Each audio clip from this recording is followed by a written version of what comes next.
Hi there, welcome to No Nonsense Whiskey. My name is PF and welcome to another Sample Saturday video. These videos are going to be a little bit different to my usual reviews, usually short form videos between 5 to 10 minutes long. These Sample Saturday videos are going to cover anywhere between 2 and 5 different samples of a given brand or theme, and today we've got the Firkin Whisky Company. There you go. These are relatively new boys on the block, and they're doing things in a slightly strange way that made me interested. And when I got this through the post, I had to cover these things pretty quickly because they are very interesting whiskies. Now, the idea behind these guys, they're not just standard independent bottlers, they're not just picking single cask stuff, although this is single cask. What they're doing is creating their own casks, and they're using wood from American oak barrels and French oak as well. Not only that, but they're taking these whiskies, which we'll go through in a moment. These are all from individual distilleries, but they're matching those whiskies with a fortified wine of some kind, and then they're kind of pre-saturating those barrels with that particular liquid, and then they're putting this whiskey into that barrel. All very complicated, all very interesting. I like that sort of thing because it shows a little bit of extra innovation if the whiskey is good, which we'll check out here. Now, right now, they've got 4 different brand names, let's say. I'm not sure if these are going to be brand names that propagate through. Like, for instance, the first one we're going to try is the Firkin 10. I'm not sure if that's going to be a Firkin 10 just with a different distillery, or if they're going to change these names throughout. But in any regard, we have 4 different whiskies, single cask whiskies in front of us, all with different kind of cask finishes, different ages and whatnot. So we're going to go through each one and see what we've got. Now, the cool thing about this, that apart from the last one, which I've left till last because it's peated, I actually haven't covered any of these kind of distilleries on the channel before. That's kind of something that I'm interested in because it means that these are like lesser known distilleries maybe. I mean, clearly we're going to know the names of these distilleries, but they're not going to be kind of far reaching or like relatively easy to get. Without further ado then, let's get into the first one and see what we've got. So right over here, I'm going to work this way over. Not sure why. I think it works well for you. For me, it tends to be a bit backwards, but I think for the camera, in any case. As I said earlier, these videos are going to always be a bit more long form, less editing. I'm going to keep the mistakes in, all that kind of thing, because I just think it's a bit more personable. So the first one is the Firkin 10. I have to say, I do like the name. It relates to the size of a kind of barrel, a particular barrel type, but as they're very well aware of it, it can be used as a kind of replacement word for a naughty word. So for instance, in their tasting notes, they'll say something like Firkin Ace, which, you know, you've got to be careful when you actually say that out loud, but when you read it, it's funny. So in this case, we have the Firkin 10, and this one here has a Madeira. I don't want to say finish. I don't think finish is really the right word, but it's got the kind of Madeira influence, and this is a Ben Rinus, and this they do vintages here, so I don't know if you saw that one earlier, but the vintage here is 2008 Ben Rinus, which is a distillery I don't know much about, obviously is Speyside. These are all natural coloured and they're all the same ABV, which is 48.9. A good ABV, I like that. So a good colour. Okay, let's check out the nose then. Interesting. It's got a really bold nose on it. And I have to say, I would have thought this would have been a bit more sherry kind of finish, which I know, you know, Madeira wine is, you know, on that same spectrum-ish. Let's try on the palate before I come back to the nose.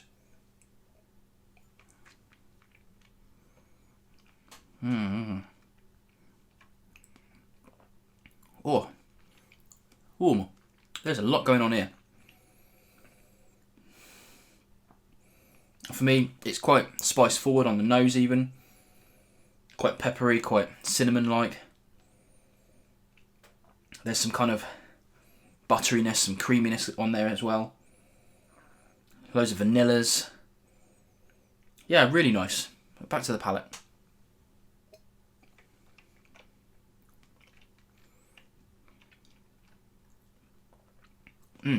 Oh, this is one of those whiskies where the palate isn't so different to the nose. For me, I'm getting more More of those oaky elements, those tannins, a touch of leatheriness maybe. Maybe even a little chocolatey, which is very interesting, very interesting. Very deep whiskey.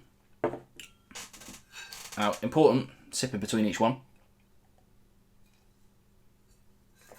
Important for me anyway, trying to discern differences between these subtle whiskies. But I have to say, if I was just enjoying these and normal tasting, I think I probably would just crack through them. Okay, I've just picked up the glass without picking up the bottle first to tell you what it is. Interesting. So, the next one, this is the Firkin 49. I'll twist it around this time so you can see the distillery and whatnot before I read it out. And this is a Tullibardine 2012 vintage. The Firkin 49 relates to the distillery having been opened in 1949, which is actually relatively new in comparison to some of the older boys anyway. And this has got some Oloroso, and now you're putting it on me, this is the Amontillado, which is not something I'm familiar with, I have to say. I'm not a huge fan of sherry anyway, but yeah, don't know anything about that particular type of fortified wine, let's say. So yeah, let's get into this one, because I don't know much about Tullibardine either. I mean, I've tried a few of their different expressions. They're very available to me, but I just haven't got around to covering them on the channel yet. Again, pretty nice colour. We like that sort of thing. Okay, interesting. So yeah, this is definitely more of those sherry notes that I'm used to getting from when I know it's sherry. And there is a slight waft of sulphur to me, but a very, very, very slight. So I imagine that if you don't usually smell sulphur on whiskies, which a vast majority of you don't, you wouldn't even notice it on this. But for me, there's just a slight waft of that gunpowderiness on the back end. Let's try on the palate.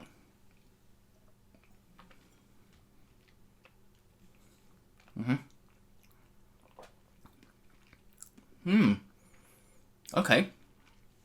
Now, for me, it took a few seconds actually. Like, obviously, I could taste some whiskey on my tongue, but there wasn't much kind of flavour going on originally. But after a little while, this kind of really juicy flavours come out. Like, we often talk about things like dried fruits when we're talking about sherry and stuff like that, like, you know, your raisins, sultanas. But this is almost like juicy fruits instead of just the dried stuff. Let's have another sip.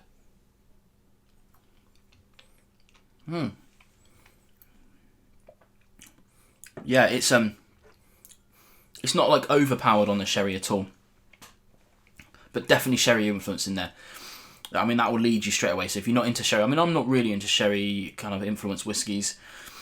I've been known to dabble, but not a huge fan. So for me, although that's lovely, it's not going to be one that I reach for regularly out of this. Interesting. Okay.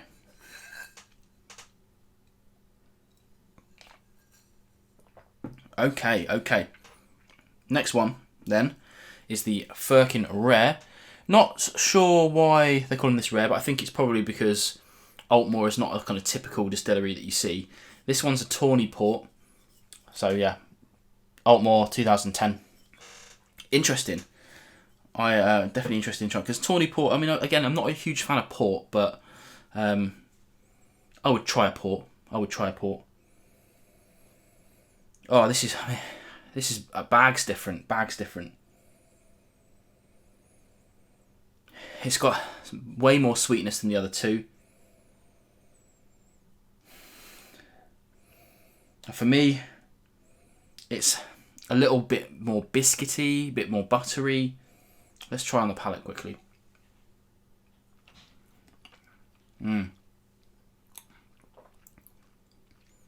Oh.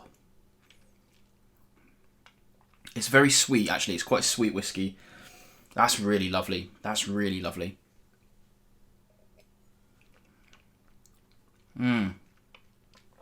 Oh, loads of oak influence there, but not like over oaked. Usually we would get things like vanillas, but I'm not getting that on this. There's some like brown sugary elements to it.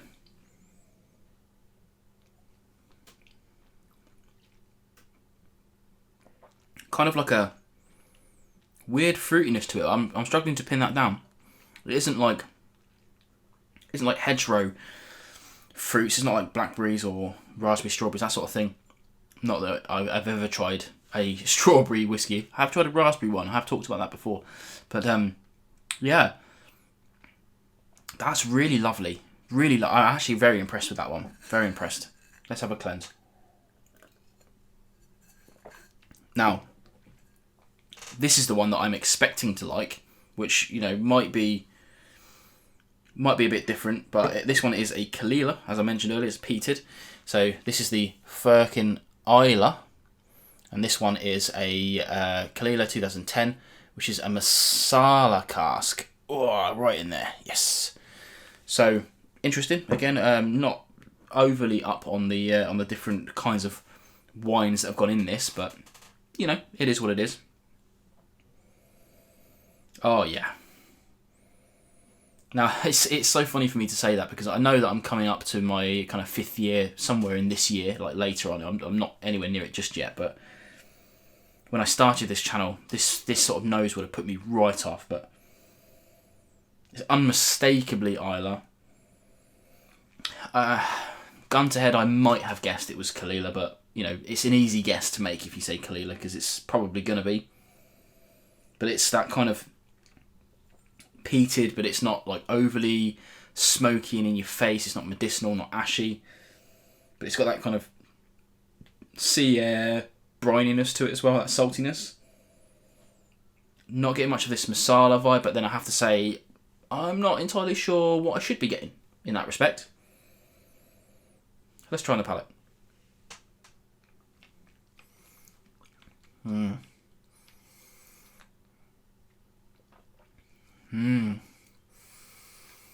Yeah, okay, so for me, well, that's just lovely. Really lovely. Smoky. Again, a bit more briny, but I have to say, I'm not getting a kind of a difference from a kind of wine finish, but that, again, I have to say, I'm really not up on my wine finishes, so there might be something different to it that I'm not that kind of capable of pulling out, let's say. I'm not capable. I mean, obviously the Islay one is definitely a drinkable one for me. I really enjoy that, really nice. The real surprise one for me is the Tawny Port, the Altmore. Enjoyed that. Both of these two are very good, but gun to the head, I would say the slight sulphuriness of the Tulipidine would put it in last place for me. But that's not to say it's a bad whiskey at all. It's just, you know, I'm definitely going to enjoy drinking these for sure. Absolutely going to enjoy drinking those. Just that would be my order of preference. I think that's fair to say. In fact, I think I would say my favourite of the day is the rare. I'm going to just have a little sip of water and go back to that one. See how it holds up after a bit of smoke in the mouth.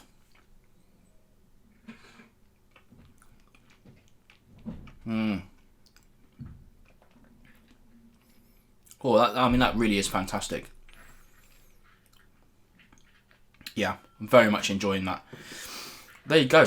That's Firkin for you. So I think definitely an interesting brand, worth checking out. Especially now, these are all limited releases, so once they're gone, they're gone. But I think they're going to be doing a lot more stuff like this. Definitely keep an eye on them. Let's try on the palate.